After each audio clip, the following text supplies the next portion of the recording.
저는 그 1852년에 시작한 170년 전에 영국의 두 여성들이 인도에 있는 여성들을 섬기기 위해서 시작한 인터서브라고 하는 선교단체의 한국 대표로 일하고 있습니다. 저희는 전 세계 한 900명가량이 아랍과 아시아의 어려운 지역에 들어가서 일하고 있습니다. 그래서 전통적인 교회 개척들도 하지만 의사로, 간호사로, 비즈니스맨으로 여러 가지 직업을 갖고 일하고 있습니다. 오늘 여러분들하고 나누고 싶은 얘기는 변화에 대한 얘기입니다. 특별히 코비드 바이러스 상황 가운데 우리에게 여러 가지 지금 변화들이 강제되고 있습니다. 개인들 생활과 또 학교와 또 교회에서도 또 저희 선교단체들도 선교사들도 여러 가지 변화들을 맞이하고 있는데요. 이런 가운데 하나님께서도 우리 자신들이 변화시키도 원하신다고 저는 생각합니다. 오늘 사도행전의 말씀을 기초로 해서 여러분들하고 그 얘기를 나누려고 합니다. 우리 성경 같이 좀 볼까요? 사도행전 16장 16절을 펴주시고 26절까지 같이 읽어볼까 그럽니다. 사도행전 16장 16절에서 26절까지 우리 저기 나오네요, 그렇죠? 제가 한쪽을 읽고 여러분이 우리 교독 같이 하죠. 저부터 시작하겠습니다. 앞을 보시고 하시면 될 것 같아요. 우리가 기도하는 가운데 가다가 점치는 귀신 들린 여종 하나를 만나니 점으로 그 주인들에게 큰 이익을 주는 자라.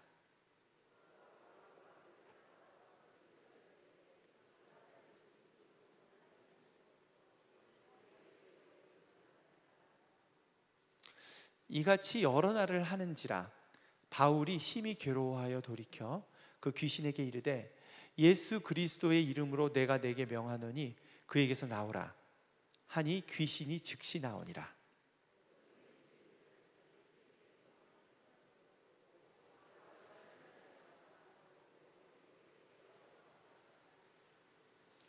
상관들 앞에 데리고 가서 말하되 이 사람들이 유대인인데 우리 성을 심히 요란하게 하여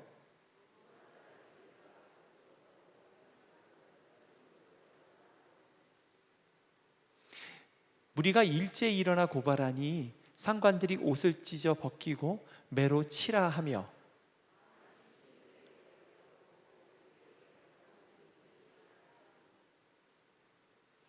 그가 이러한 명령을 받아 그들을 깊은 옥에 가두고 그 발을 착고에 든든히 채웠더니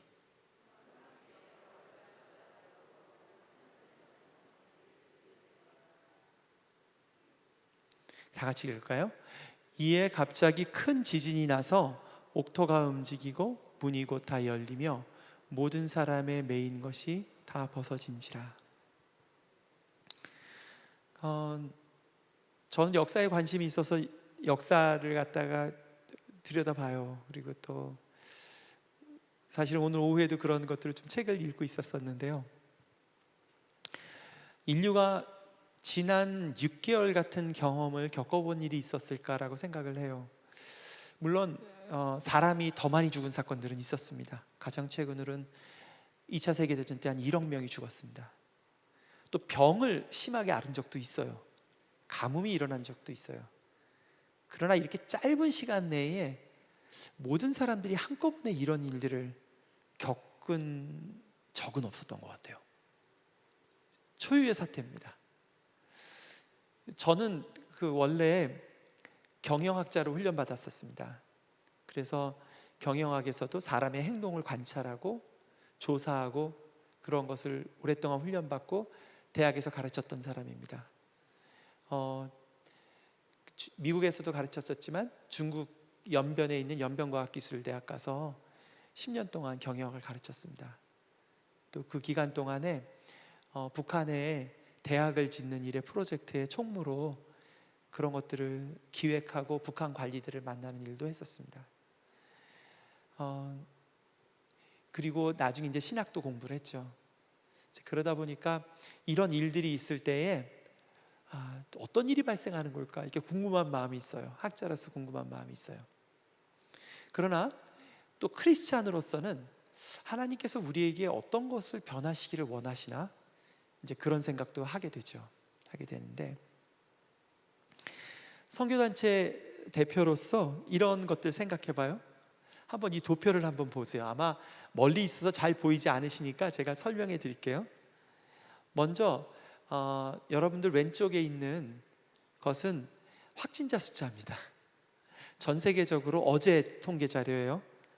확진자가 제일 많은 나라 순위 13개를 뽑아봤는데요, 제가 이름 불러보겠습니다. 미국, 브라질, 인도, 러시아, 페루, 칠레, 멕시코, 남아프리카 공화국, 스페인, 영국, 이란, 파키스탄, 이탈리아, 이렇게 돼 있어요. 그 옆에 있는 것은요, 인구 대비 실제로 얼마나 많이 발생했나, 인구 밀도랑 비교해 본 거예요. 순위가 완전히 좀 다릅니다. 1위 카타르, 2위 바레인, 3위 칠레, 4위 쿠웨이트, 5위 오만, 6위 파나마, 7위 아르메니아, 8위 미국, 9위 페루, 10위 브라질, 11 싱가포르, 12 스웨덴, 13 사우디아라비아. 많이 다르죠. 저는 지난 2월 달부터 계속 이것을 통계적으로 추적하고 있는데요, 좀 놀라는 것 중에 하나는 인구 대비당으로 본다면 이슬람 국가들이 굉장히 어려움을 겪고 있어요. 물론 저는 이슬람 국가에 있는 사람들이 하나님 보호해 주시기를 원합니다. 또 그들도 하나님이 사랑하는 자녀들입니다. 그렇지만 이게 어떤 현상일까 생각을 해보게 되죠. 왜냐하면 저희 선교사들이 이슬람 지역에 굉장히 많이 나가 있어요. 저희는 집중적으로 아랍하고 아시아 지역만 나가 있어요. 아프리카 지역도 사하라 북쪽의 모슬렘권에만 가 있습니다. 그러니까 저희 선교사들이 많이 나가 있기도 하고요. 또 이슬람이라는 종교가 생겨난 지가 1400년이 돼 가는데, 그 사이 너무나 견고한 진 같았는데 그것이 어떤 변화가 있을까 생각하게 되죠. 사실은 2011년부터 견고한 성과 같던 이 무슬림 지역에 큰 변화들이 있습니다. 2011년에는 자스민의 봄이라고 해서 이슬람 종교적 근본주의에 항거하는 그런 큰 데모들이 알제리, 투니지 지역에 있었어요. 봄쯤에 있었죠. 시작돼서. 그러다 2011년 말 2012년이 되면서는 거기에 대한 반동으로 이슬람 근본주의자들이 전쟁을 벌이기 시작해서 이슬라믹 스테이트, IS라고 하는 강력한 그런 신정 국가가 등장을 했었어요. 그랬다가 재작년 말 2018년 말에 그것이 괴멸되었습니다. 그러면서 그 사이에 4천만 명의 이재민들이 났죠. 근데 그 사람들이, 많은 사람들이 이슬람 종교에 대한 어떤 염증들을 느끼고 있어요.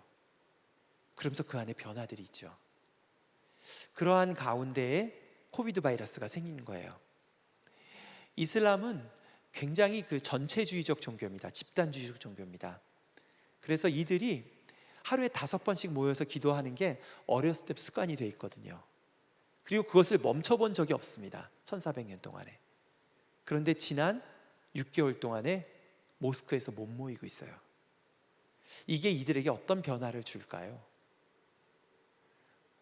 그리고 그동안도 이슬람 사람들, 무슬림 사람들이 변화되는데 TV가 굉장히 큰 역할을 했어요. 위성으로 내보내는 아랍어로 방송되는 복음 방송들을 통해서 많은 사람들이 변화됐는데, 그들이 집에 있으면서 하나님이 어떤 일을 하실까요? 물론 저희는 이분들이 속히 이 질병이 멈춰지길 기도합니다. 그러나 동시에 하나님께서 어떤 일을 하실까 생각하게 되고 기도하게 되죠. 두 번째 차트를 보여드릴게요. 이건 네팔인데요, 저희가 일주일에 한 번씩 저희 선교사들 파송한 곳의 위험도를 계속 측정하고 있습니다.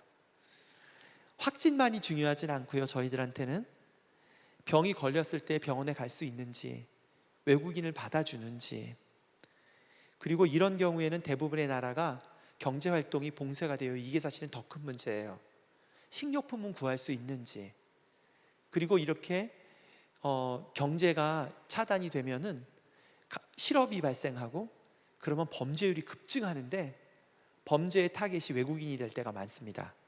그래서 범죄 가능성이 높아지고 있는지, 탈출을 한다면 언제 탈출할 수 있는지 이거를 매주 점검하고 있어요.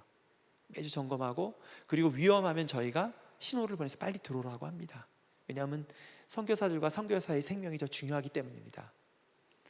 지난주에는 키르기스탄이라고 하는 중앙아시아에 발병이 너무 많이 생겨서 어려움들이 있었어요. 이번 주 내내 기도했습니다. 그 나라는 아예 검진 자체가 없는 거죠. 그래서 많은 사람들이 앓고 있어요. 우리들이 두려워하는 일이 그 나라 전체에서 진행 중입니다. 그러다 보니까 선교사들이 제 생각에는 한 60%는 벌써 알았던 것 같아요. 그게 감기 비슷하게 다 앓거나 아팠거나.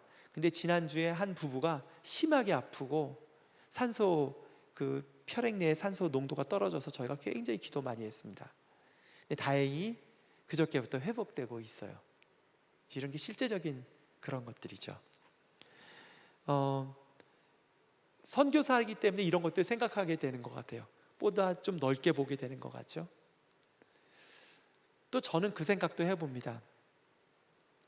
사실은 저는 26년을 해외에 나가 있다가요 4년 전에 한국에 들어왔습니다. 들어와서 한국 사회에 여러 가지 변화가 있는 것을 봤죠. 또 전 세계적으로도 여러 가지 변화가 있었는데요, 한국 사회의 가장 큰 변화 중에 하나는, 위협과 가장 큰 변화는 사실은 북한과의 관계였습니다. 제가 있는 동안에 2번이나 미국의 항공모함이 동해에 왔었어요. 전쟁 직전까지 갔던 거죠. 저는 외국에 있다 살다 들어와서 그런지 그런 일이 굉장히 크게 느껴지는데, 그 사건보다 더 놀라운 것은 한국 사람들은 전혀 아무 생각이 없다는 것입니다. 그러나 사실은 굉장히 위험 가운데 있었죠. 이번 코비드 바이러스를 통해서 저희가 느끼는 것 중에 하나, 깜짝 놀라는 것은 코비드 바이러스가 있기 전까지만 해도 한국의 운명에 가장 큰 영향을 미치는 미국과 중국과 일본의 리더들이 통일과는 반대 방향으로 가는 움직임이 있었어요. 그리고 그 사람들이 계속해서 그 자리를 지키고 있을 것 같은 느낌이었습니다. 일본의 아베, 미국의 트럼프, 중국의 시진핑. 처음부터도 한국의 분단은 한국 사람들의 결정은 아니었습니다. 열방들의 갈등 가운데 생긴 일입니다. 전쟁도 그렇습니다. 지금도 통일이 되기 위해서는 우리들만의 기도와 힘으로는 어렵습니다. 평화도 우리들의 힘만으로는 어렵습니다. 전쟁을 막는 것도 우리들의 힘만으로는 어려워요. 그런데 놀라운 것은 일본의 아베도 이번에 실각할 가능성이 굉장히 높아지고 있죠. 또 트럼프도 다시 대통령 되기는 쉽지 않을 것 같아요. 시진핑도 하반기에 지금처럼 미중 갈등이 계속된다면 중국 견뎌낼 수 없습니다. 미국의 힘하고는 비교가 안 돼요. 그런 가운데 경제가 하락하기 시작하면 시진핑이 지금처럼 지난 4년에 강력한 독재 체제를 구축해오고 교회를 핍박해 왔거든요. 근데 그것이 계속 유지될까? 전 의심이 있습니다. 그러나 이런 모든 불확실성 가운데 한 가지 확실한 것이 있습니다. 그것은 하나님은 지금도 선한 일을 하신다는 것입니다. 우리 개인의 삶에도 그렇게 하시고요, 열방을 향해서도 그렇게 하시고요, 당연히 우리들이 살고 있는 한국을 향해서도 하나님은 선하신 뜻으로 그 풍성하신 지혜 가운데서 선한 일을 하고 계신 것을 믿습니다.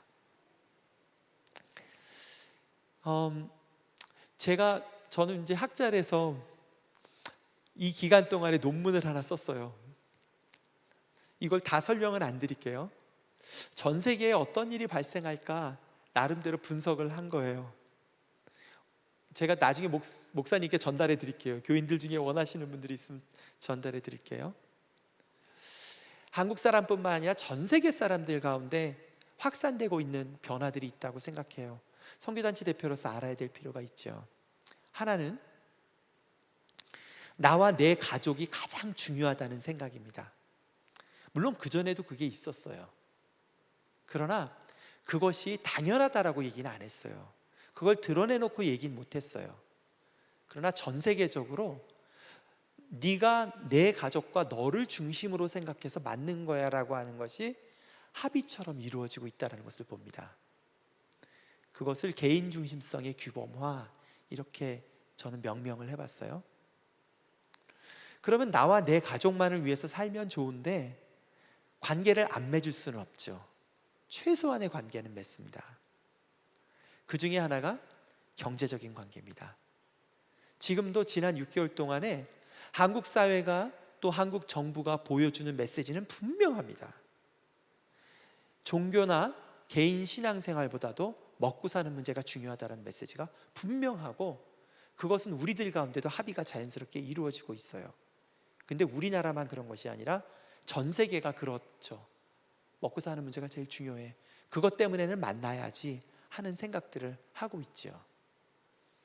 선교단체로서는 어떤 생각을 하게 되냐면, 분명하게 미래의 선교는 종교적인 틀을 통해서 이루어지지는 않겠다. 직장생활이나 사업을 하시는 분들을 통해서 이루어질 수밖에 없구나 하는 생각을 하게 됩니다. 두 번째는요,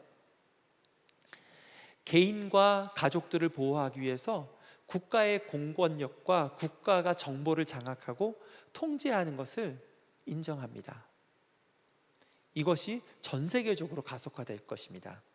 이번에 코로나 바이러스가 급히 퍼졌던 나라들은 서유럽과 북미입니다. 물론 실제로 인구 통계당으로 보면 꼭 그렇지도 않은데요. 그러나 인상들은 그 인상들이 남아 있습니다. 오히려 중국처럼 강력히 통제하는 나라가 효과적이라는 메시지가 전해지고 있는 거죠. 그러면 그게 우리 선교단체한테는 어떤 의미가 있는가라고 생각하면, 해외에 나가 있는 선교사들에 대한 정보에 대해서 각 정부들이 강력하게 통제하기 시작할 것입니다. 그리고 많은 선교사들이 추방될 것으로 예상하고 있어요. 세 번째는요, 국가를 넘어서서 사람들이 서로 협력해야 된다는 것은 동의해요. 그게 뭐냐면 보건, 그리고 자연보호, 생태, 환경, 그리고 평화에 관한 것입니다. 이런 일들을 한다면 그 일들에 대해서는 우리를 막을 사람들이 없습니다.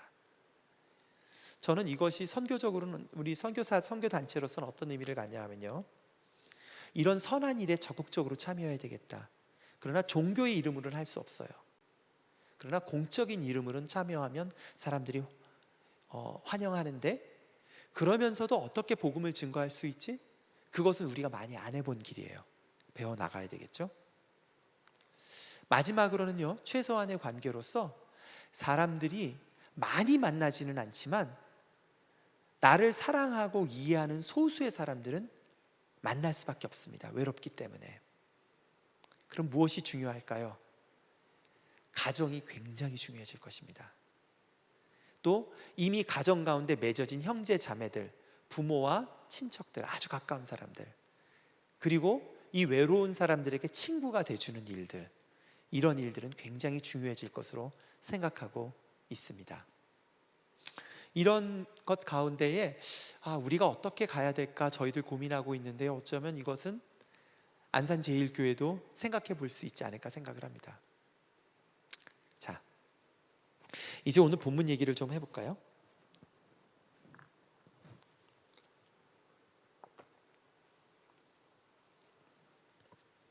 저희가 지금 이제 여러 가지 그 크리스찬으로서 이 코비드 바이러스 동안에 불편한 일을 겪고 있잖아요. 그런데 하나님을 경외하는 백성들이 이보다 더 엄청난 일들을 겪었습니다. 교회사를 보면 우리들이 겪고 있는 건 사실 아무것도 아니에요. 그런데 제가 지난 그 하나님 백성의 역사들, 구약부터 흘러온 하나님 백성의 역사들 중에 세 가지 중에 가장 큰 변화 중에 하나를 꼽자면 그 일이 생겼던 것은 1세기 전후입니다. 오늘 본문 얘기입니다. 오늘 본문은 1세기 때 생겼던 일입니다. 바울과 실라에게 생겼던 일인데요, 그 전후에 엄청난 일들이 있었습니다. 하나님의 백성들은 솔로몬 왕 때부터 이스라엘이라고 하는 한 지정학적인 자리에서 예루살렘에 있는 성전을 중심으로 모이는 일을 1000년 동안 진행을 했었습니다. 그 기간 동안, 그 1000년 동안에, 1000년은 굉장히 긴 기간입니다. 1000년 동안에 하나님의 백성들이 배웠던 것들이 있었어요. 그것은 뭐냐 하면 하나님의 나라가 실제로 사회의 모든 분야의 통치로 나타난다는 점이었어요. 하나님의 나라가 멀리 있는 피안의 세계가 아니라 내가 죽으면 천국을 가는 그런 별도의 세계가 아니라 바로 이 땅에 있는 것이며, 그것이 단순히 종교적인 분야에만 머무는 것이 아니라 정치, 경제, 사회, 자연, 생태 모든 문제에 있어서 하나님의 어떤 의와 사랑으로 드러난다는 것을 1000년 동안 배울 수 있었죠. 그랬는데 그게 예수님 오시는 전후로 해서 굉장한 변화들이 있게 됩니다. 첫째는 예수님 전후로 해서 그 성전 자체의 권위가 많이 떨어졌어요. 성전의 법궤가 중간기 동안 없어져 버렸거든요.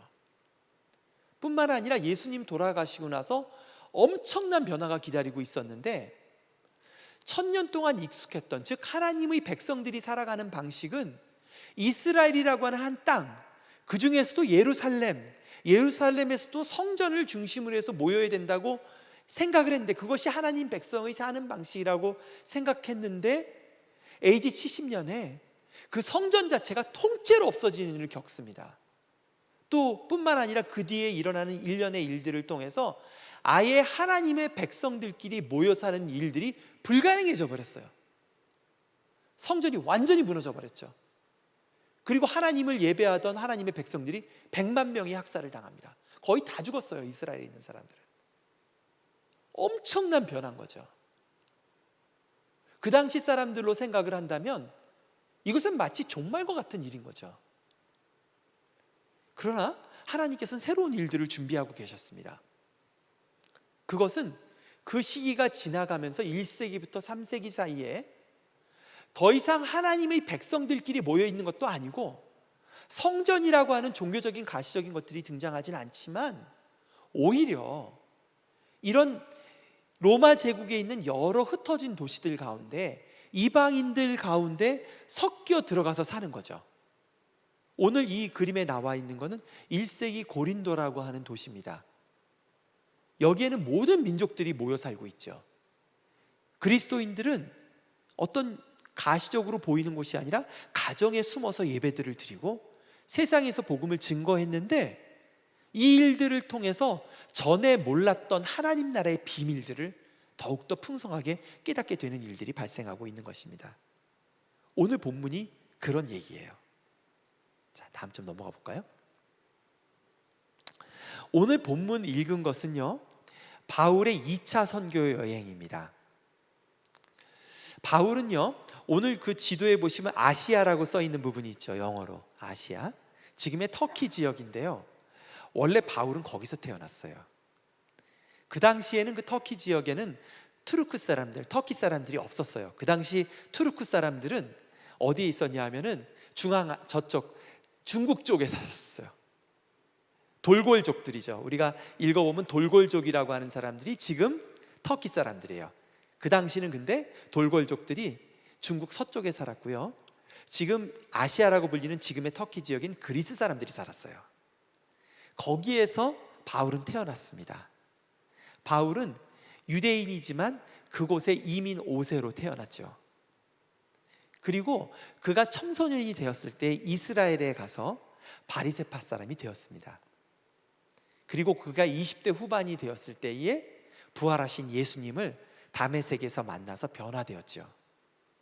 그리고 한 10여 년 동안에 바울의 기록이 조금밖에 안 남아 있습니다. 그리고 바울이 본격적으로 하나님의 사람으로 쓰임 받은 것은 그의 나이가 40이 되었을 때입니다. 그 얘기가 사도행전 한 10장부터 쭉 얘기가 나오고 있죠. 바울의 얘기들이 나오고 있는데, 바울이 제일 처음에는 1차 선교 여행 때는 바울이 자신을 도와줬던 선배인 바나바와 함께 지금의 터키 지역에 가서 순회를 했어요. 바울로서는 너무나 익숙한 곳이에요. 왜? 이 지역은 그리스 사람들이 살죠. 근데 자기는 그리스 사람들 사이에서 자랐거든요. 게다가 바울이 아주 익숙한 구조가 있었는데 그것은 회당이라고 불리는 구조였어요. 회당은 뭐냐 하면은 이스라엘이 예수님 오시기 400년 전에 바벨론에 의해서 성전이 무너져서 열방에 흩어져서 살았을 때 성전이 무너져서 예배드릴 수 없잖아요. 그래서 조그만 집을 지었어요. 유대인들이 10가정 이상 모이면 집을 지었어요. 그리고 그곳에서 법궤가 없으니까 예배를 드릴 수는 없고 제사를 드릴 수는 없고 성경 공부를 했습니다. 토요일마다 모여서. 그것이 바울이 살았던 이 그리스 지역, 지금의 터키 지역엔 곳곳에 있었어요. 도시마다 있었던 것이죠. 그래서 바울은 1차 선교 여행 때에는 1년 동안 그 회당들을 번갈아 가면서 방문합니다. 그리고 그곳에서 자신의 익숙한 언어인 헬라어로 복음을 전합니다. 유대인과 그곳에 있던 이방인들에게 전하는데 1차 선교 여행 내내 그 일을 했어요. 그런데 오늘 본문은 다른 상황이 발생합니다. 다시 지도를 보여주세요. 바울은 원래 그 아시아 지역에서 좀 더 깊은 아시아로 넘어가려고 생각을 했죠. 그런데 성령께서 그 일을 막으세요. 아마 환경이 허락하지 않았던 것 같아요. 그래서 바울은 신라와 함께 서쪽을 향해서 갑니다. 그리고 아시아의 끝이었던 곳에서 드로아에서 환상을 보죠. 마케도니아 사람들이 부르는 환상을 봅니다. 그래서 배를 타고 에게해를 넘어가서 지금의 그리스 지역인 그리스 반도로 넘어가게 됩니다. 그리고 첫 번째 갔던 도시가 오늘 본문의 배경이 되는 빌립보였어요. 그런데 빌립보는 바울에게는 조금 익숙하지 않은 곳이었어요. 바울이 1차 선교 여행을 했던 곳은 대부분 헬라어로 말하고 있는 헬라 사람들이고 바울이 익숙한 곳이었죠. 근데 이곳은 빌립보는 로마 사람들이 주로 살았어요. 라틴어가 주종을 이뤘고요. 물론 헬라어도 쓰지만, 그리고 그 사람들 은퇴한 군인들이 사는 도시였죠. 게다가 유대인들이 거의 없었어요. 너무 유대인들의 숫자가 적어서 회당이 아예 없는 거예요. 바울에게는 회당이 익숙한데 회당이 없는 거죠. 설교를 할 수가 없는 거예요. 바울의 원래 특기는 변증이에요. 구약을 거의 다 외웠을 거라고요, 바리새인에게. 그래서 구약의 기초에서 왜 예수가 그리스도인지를 명쾌하게 설교해내는 거죠. 그걸 증명하는 거죠. 그랬는데 지금 설교를 할 데가 없는 거예요. 난감한 상황이 발생한 거죠. 그곳에서 루디아라고 하는 사람을 만납니다. 여자분인데 그분 집에 머물면서 바울이 했던 일은 회당이 없으니까 그냥 시장을 지나서 강가에 가서 기도를 하는 거죠. 그 일을 계속 반복을 했어요. 그랬는데 그 시장을 지날 때 문제가 하나 생겼습니다.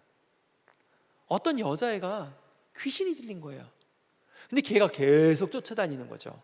바울과 시라를 쫓아다니면서 소리를 막 지르는 거예요. 그러면 바울이 바로 고쳐주면 좋았을 텐데 바울도 고쳐줄 생각을 어떤 이유에서 못하지요. 마침내 하도 쫓아다니니까 불편해가지고 귀신을 쫓아냅니다. 그랬더니 이번에는 더 큰 일이 발생했어요.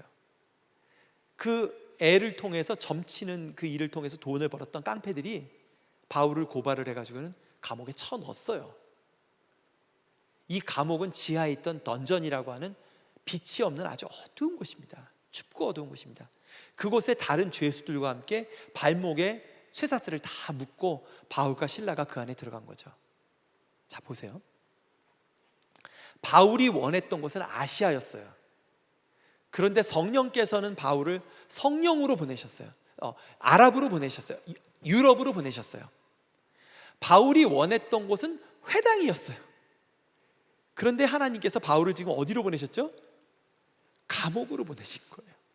전혀 생각지 못한 일을 이 2차 선교 여행 동안 계속 경험합니다. 바울이 계속 회당을 찾아가지만 회당에서는 오히려 핍박을 당해요. 그래서 시장에서 복음을 전하고 광장에서 복음을 전하고 그런 일이 계속 반복됩니다. 자, 오늘 본문에서 저는 한 가지 질문이 있어요. 어떤 질문이 있냐면, 바울은 왜 그 여자에게 복음을 전할 생각을 못했을까요? 왜 그 여자애를 귀신을 쫓아낼 생각을 못했을까요? 왜 해방시켜 줄 생각을 못했을까요? 예수님이라면 어떻게 하셨을까요? 우리가 복음서를 읽어보면 예수님께서는 귀신 들린 사람들을 쫓아내고 병 들린 사람을 고쳐주는 일로 많은 시간을 보내셨어요. 어쩌면 대부분의 시간을 보냈을지도 몰라요. 그런데 왜 바울은 그 생각을 못했던 것일까요? 저는 바울이 어떤 생각의 감옥 안에 갇혀 있다라고 생각을 합니다. 어쩌면 바울이 그 빌립보의 감옥 안에서 성령께서 감옥 문을 열으셨을 때에 깨졌던 감옥은 눈에 보이는 감옥뿐만 아니라 바울이 갖고 있었던 생각의 틀이 깨졌던 것 같아요. 어떤 생각의 틀일까요? 사회학자들은 인간들이 세 가지 제도에 갇혀 있다 그런 얘기를 합니다. 세 가지 제도에 갇혀 있다 그런 얘기를 합니다. 하나는 규제와 법으로서의 제도입니다. 이것은 지키지 않으면 벌을 받아요. 굉장히 강력한 것처럼 보이죠. 그러나 그것의 기초가 되는 제도가 숨겨져 있는, 눈에 보이지 않는 제도가 있습니다. 그것은 뭐죠? 규범의 제도입니다. 서로 간에 예수 믿는 사람이면 그렇게 살아야지, 예수 믿는 사람이 이러이러한 거 해야지 라고 생각하는 틀들이 있어요. 그리고 그 밑에는 더 깊은 개인마다의 생각이 있습니다. 그것을 인지적 제도라고 합니다. 본인이 성경을 읽을 때도 그것만 보이는 거예요. 이렇게 하는 게 예수 믿는 사람이 사는 방식이지, 그렇게 보이는 거죠. 바울 같으면 어떤 것일까요? 바울이 예수님을 믿고 변화되긴 했지만 바울이 자랐던 배경은 회당을 중심으로 한 배경이었어요. 어렸을 때도 그렇게 자랐고 바리새인들도 역시 회당을 중심으로 모였던 사람들이었어요. 그랬기 때문에 그 생각의 감옥에 갇혀 있는 거죠. 그렇게 하는 것만이 설교를 해야지만 복음을 증거할 수 있다라는 생각이 꽉 갇혀 있는 거죠. 또 그렇게 안 하면 서로에게도 야, 그게 예수 믿는 사람이 그렇게 하면 돼 라는 생각에 갇혀 있는 거죠. 그 생각이 깨질 필요가 있는 거죠. 그 생각이 깨지면 성령께서 지금 하시는 일을 볼 수가 있는 거예요. 성령께서 나를 계속 그렇게 인도해 가시는데도 그 생각에 갇혀 있으면 계속해서 왜 이렇게 안 좋은 일만 생기지? 왜 이 친구들이 나를 핍박하지? 그런 생각만 드는 거예요. 저는 이번 코비드 바이러스를 통해서도 그런 생각을 해봐요.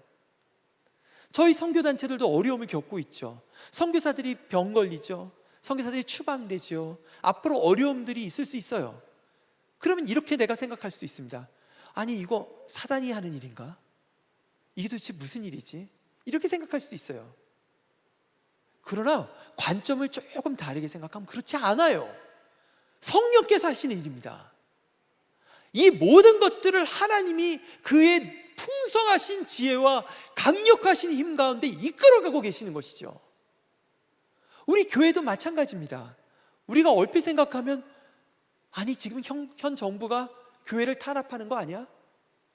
이거 이러다 잘못된 세상이 오는 거 아니야? 이런 생각이 들 수가 있죠. 근데 그렇지 않아요. 이 일 가운데 하나님께서 원하시는 것은 어쩌면 우리의 생각의 틀을 깨시기를 원하는 것일지도 모릅니다. 우리가 어떤 생각의 틀을 갖고 있을까요? 지난 4주 동안에 여러분들은 선교적 교회에 대해서 배웠습니다. 왜 선교적 교회라는 말이 나올까요? 교회가 언제 선교를 안 한 적이 있었나요? 근데 왜 선교적 교회를 얘기를 할까요? 선교적 교회라는 말을 지난 10여 년 동안에 계속 얘기들이 나오고 이것이 미래의 갈 길이다라고 얘기하는 것은 이유가 있어요. 사실은 여러분 안산제일교회는 좋은 목사님을 만나신 셈이세요. 왜 아직도 선교적 교회에 대한 얘기가 신학자들과 깨어있는 교회들 사이에는 왕성하지만 한국 교회는 굉장히 새로운 얘기입니다. 근데 그 얘기들 여러분들이 먼저 들으실 수 있었던 거예요. 그 선교적 교회의 얘기가 나온 것은요, 그것과 대척점에 있는 과거의 틀이 있기 때문입니다. 선교적 교회와 대척점이 있는 과거의 틀은 무엇일까요? 그것은 교회 성장 운동입니다. 교회 성장 운동은 지난 40여 년 동안에 미국에 있는 교회와 한국에 있는 교회를 끌어왔던 어떤 생각의 틀과 관행들입니다. 어떤 생각의 틀과 관행들일까요? 그것은 예수를 잘 믿기 위해서는 교회 안에서 충분히 양육을 받아야 된다는 것입니다. 그래서 교회 안에서 교육 프로그램들을 개발하고 성도들에게 충분히 교육을 시키면 세상에 나가서 빛과 소금의 역할로 빛과 소금으로서 살 수 있을 거라는 믿음이었어요. 그 결과로서 어떤 일들이 발생했냐 하면 성도들은 대부분의 시간을 교회에서 보냈죠. 그리고 많은 재정들을 교회에 썼습니다. 그리고 그것을 효과적으로 사용했던 시기가 있었어요. 여러분들 한번 생각해 보세요. 한국 교회가 급격하게 부흥했던 시기가 언젠가요? 1970년대입니다. 70년대부터 80년대 말까지 한국 교회가 급격히 성장을 했죠. 그럼 그 전에는 어떤 일이 있었죠? 그 전에도 어쩌면 세계에서 가장 우수한 선교사들이 우리에게 왔었습니다. 3천여 명의 선교사들, 100년 전에 왔던 미국과 캐나다의 선교사들은 그 당시 베스트 오브 더 베스트였습니다. 최고의 훌륭한 사람들이 왔었어요. 그리고 엄청난 희생을 했습니다. 그럼에도 불구하고 조선 땅에는 복음이 그렇게 퍼지지 않았어요. 해방 직후에도 복음이 전파되지 않았죠. 왜 그랬죠? 한국의 전통사회가 강력하게 결집하고 있었기 때문입니다. 마치 지금의 이슬람 국가들이 집단주의로 결집해 있는 것처럼 한국에 여러분들 혹시 연세 드신 분들 한번 생각해 보세요. 시골 출신들 어떤 일들이 있었는가? 동네에서 고사 지내죠. 1년에 몇 번씩 제사 지내죠. 혼자 예수 믿으면 어떻게 되나요? 완전히 왕따 돼요. 매맞습니다. 죽음의 위협도 있어요. 이 무슬림 얘기가 뭔 얘기가 아니라고요.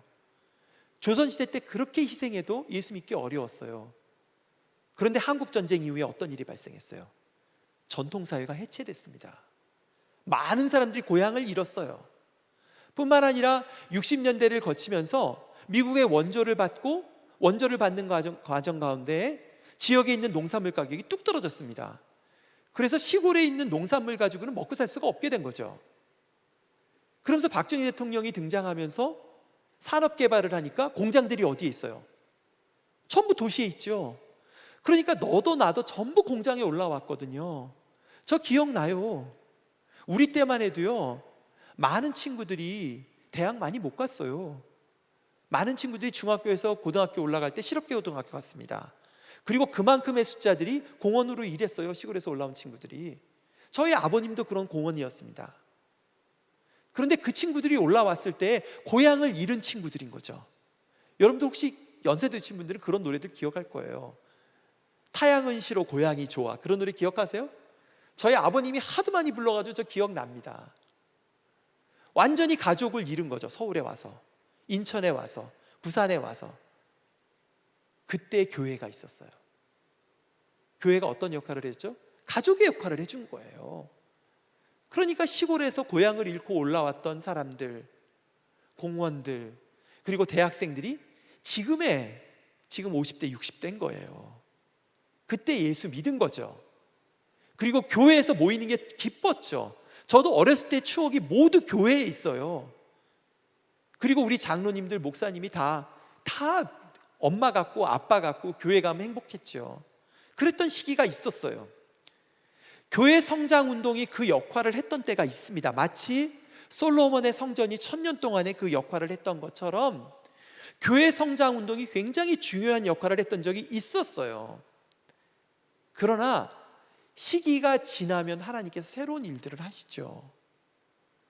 이 교회 성장 운동의 문제들도 드러나기 시작했어요. 어떤 문제들이죠? 정말 신앙이 좋은 사람들은 세상에 나가서 사람들을 만날 시간이 없어요. 그리고 그런 것이 어떤 건지도 모릅니다. 시간을 어떻게 같이 보내고 그들과 어떤 관계를 맺고 그들의 친구가 되고 그들의 얘기를 들어주는 코드를 다 잃어버렸어요.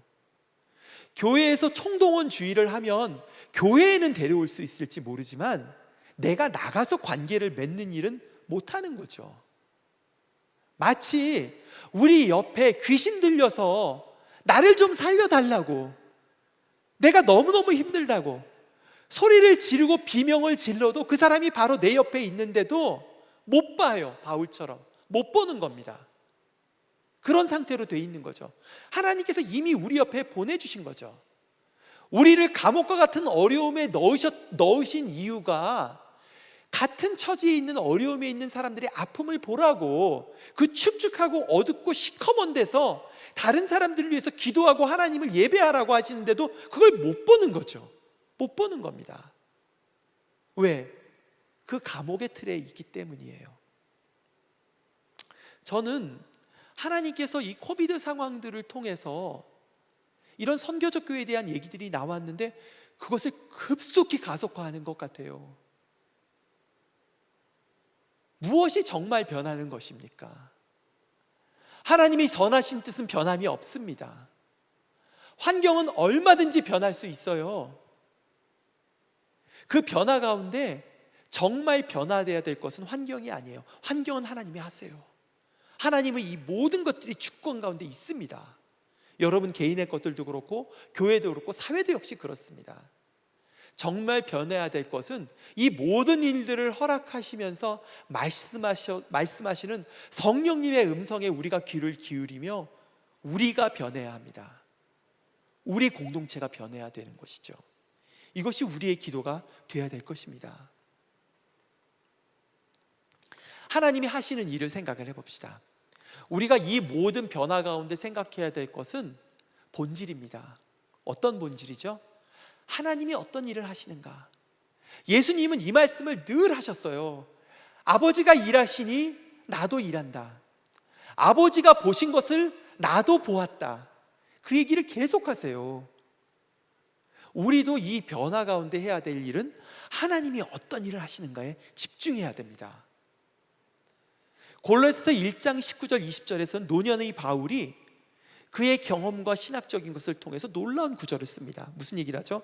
아버지께서는 모든 충만으로 예수 안에 거하게 하시고 그의 십자가로의 피로 화평을 이루사 만물 곧 땅에 있는 것들이나 하늘에 있는 것들이 그로 말미암아 자기와 화목하게 되기를 기뻐하심이라. 무슨 얘기를 하고 있나요? 노년의 바울이 얘기하고 있는 거예요. 어떤 얘기를 하고 있죠? 이 모든 일 가운데에 하나님께서 일하고 계시니까 걱정하지 말라고요. 이것은 예수님께서도 하신 말씀이에요. 내가 너희와 세상 끝까지 함께 있을 것이다 약속하셨어요. 그 하나님께서 어떤 일을 하시지요? 그 하나님께서 예수 그리스도의 그 안에서 하십니다. 예수 그리스도가 보여주신 예를 통해서 하십니다. 예수 그리스도께서 시작하신 일을 통해서 하십니다. 그리고 그 대상은 누구지요? 하늘에 있는 것, 땅에 있는 것, 모든 만물이 포함되어 있습니다. 그 만물들이 하나님과 회복하게 하는 일을 하나님이 지금 하신대요. 그 얘기는 어떤 얘기를 하죠? 우리가 전도하는 일도 하나님이 하시는 일이지만 자연을 회복하시는 일도 하나님이 하시는 일이에요. 세상 가운데 전쟁을 멈추게 하는 것도 하나님이 하시는 일이세요. 그러니 우리가 어떻게 해야 될까요? 그 하나님이 하시는 일을 믿고 우리도 그 일에 동참할 일입니다. 우리가 과거에 갖고 있었던 좁은 틀의 선교를 넘어서야 될 일이에요.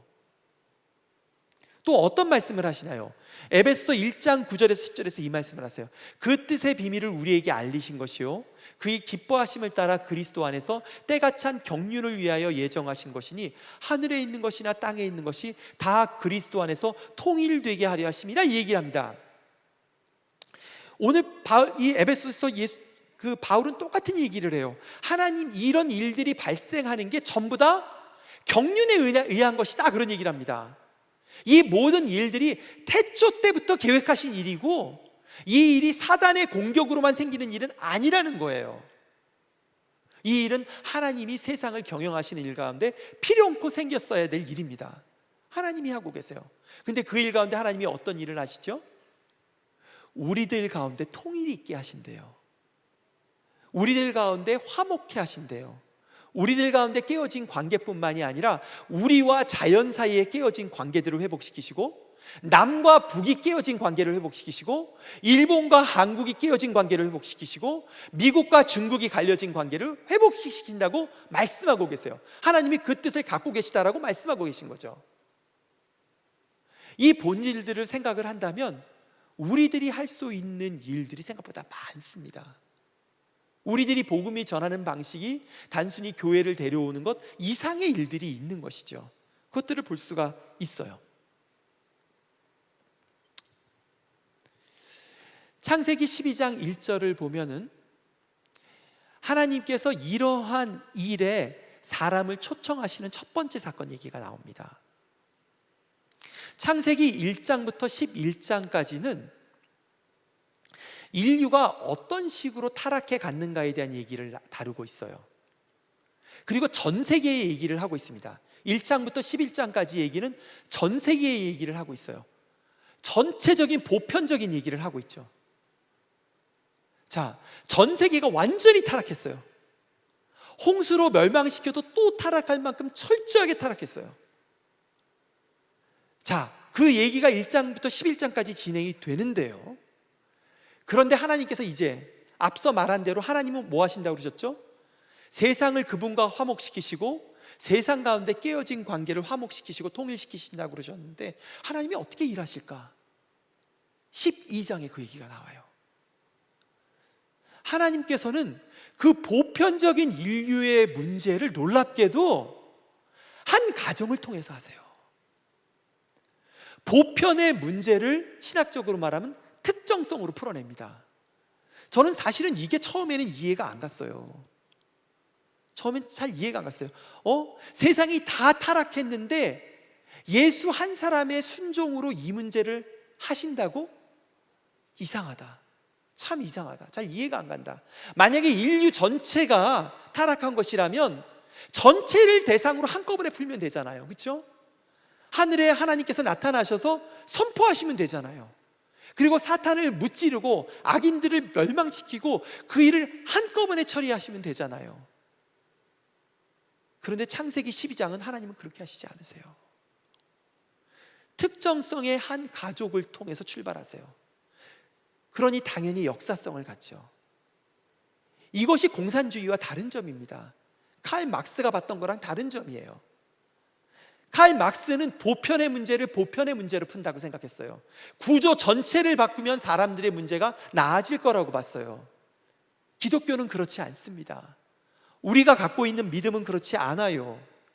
예수의 믿음으로, 예수 안에서 그 한 사람의 온전한 순종을 통해서 세상을 회복시키세요. 그리고 그 그림자가 되는 아브라함을 통해서, 아브라함의 가족을 통해서 세상을 회복시키세요.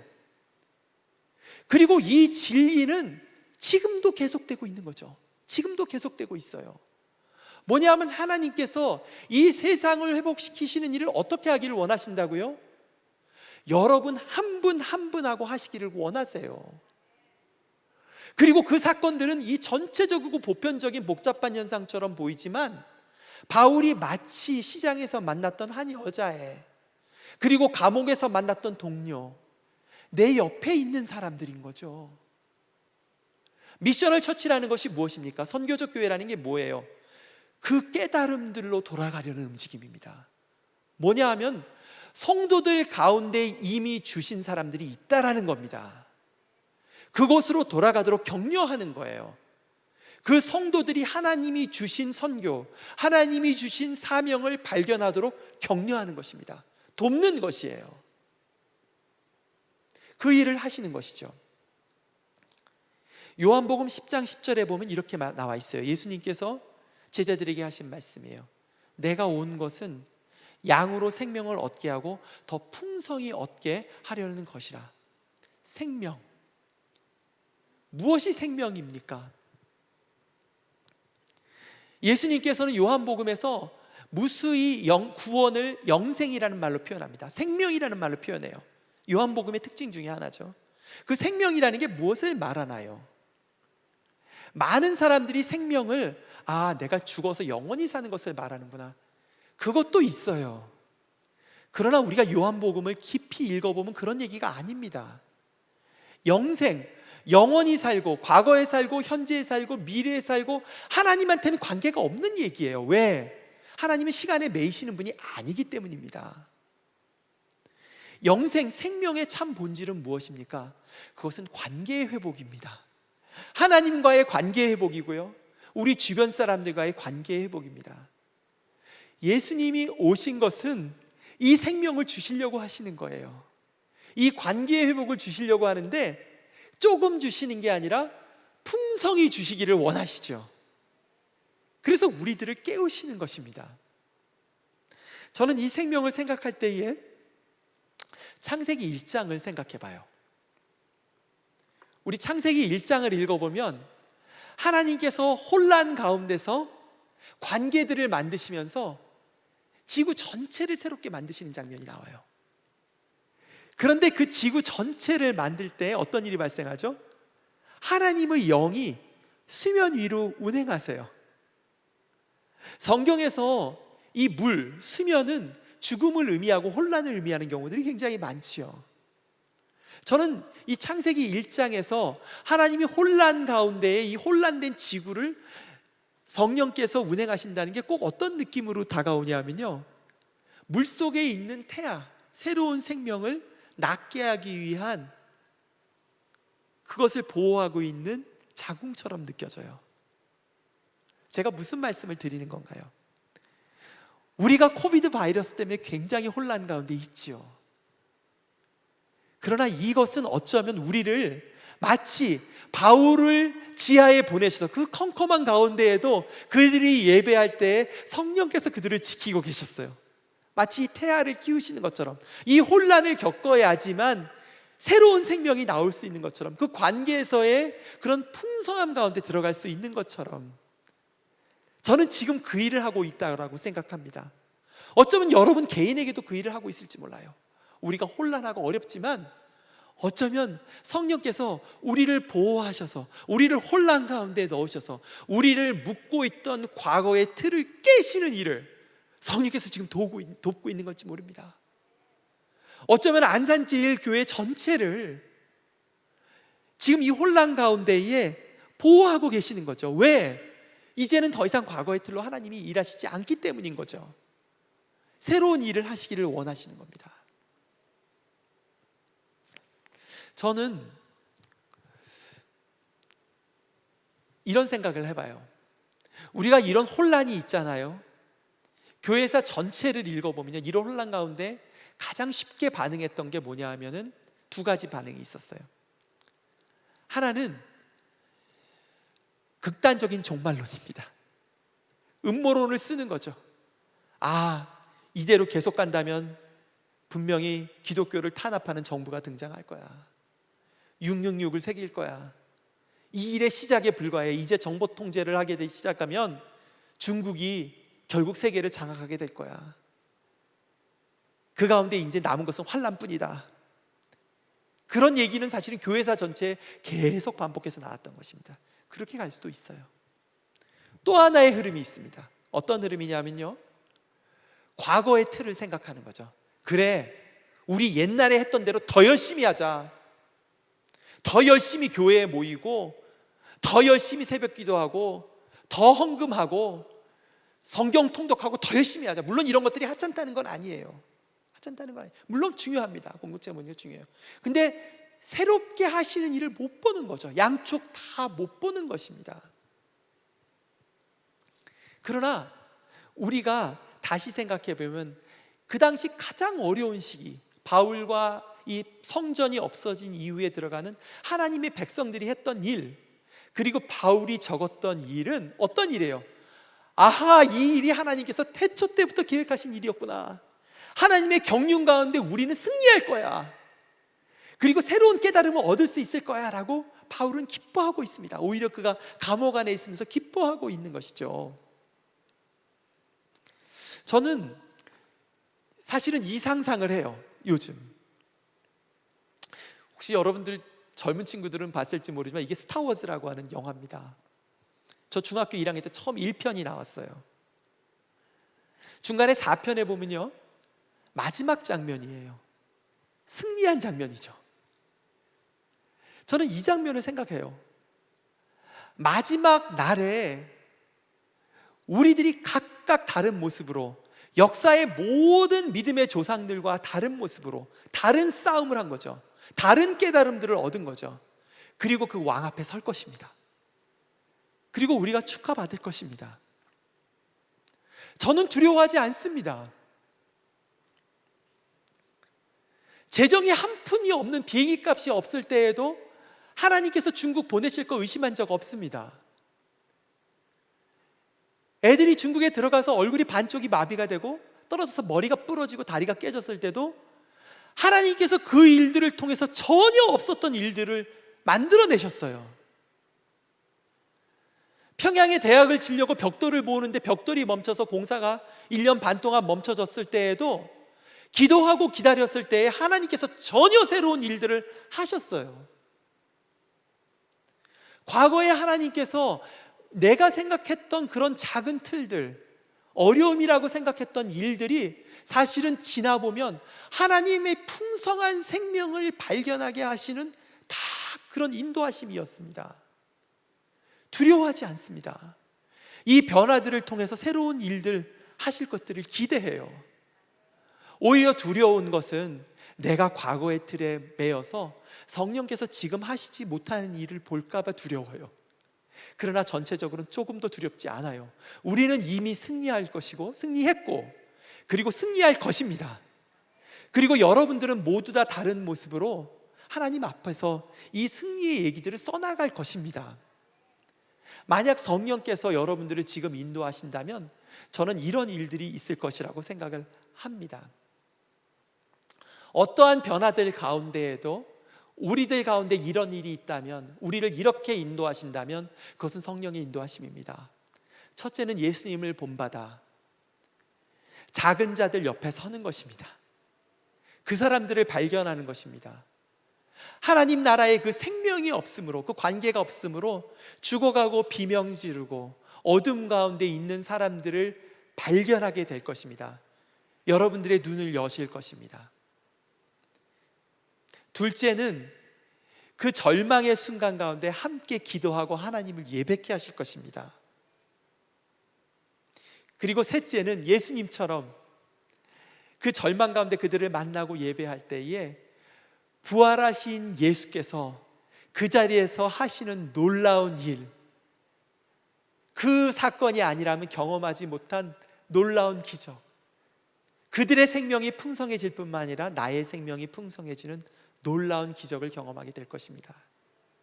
저는 이 모든 변화들 가운데 이 소망, 하나님께서 우리에게 주신 승리들을 우리가 기억하고 그 소망으로 우리의 삶과 우리 개인의 삶이 또 공동체가 새로워지고, 그리고 예수님을 따라가며 예수님을 닮아갈 것에 대한 기대, 그리고 그 부활하신 예수께서 그 현장 가운데 기적을 베푸시는 일들을 여러분들 삶 가운데, 가정 가운데, 또 교회 가운데 경험하게 되기를 주님의 이름으로 축복합니다. 우리 함께 기도할까요? 오늘 들었던 말씀들을 좀 생각해 보면 좋겠습니다. 그리고 각자 기도 좀 할까요? 오늘 성령께서 이 저녁에 어떤 말씀을 여러분들에게 하고 계신가요?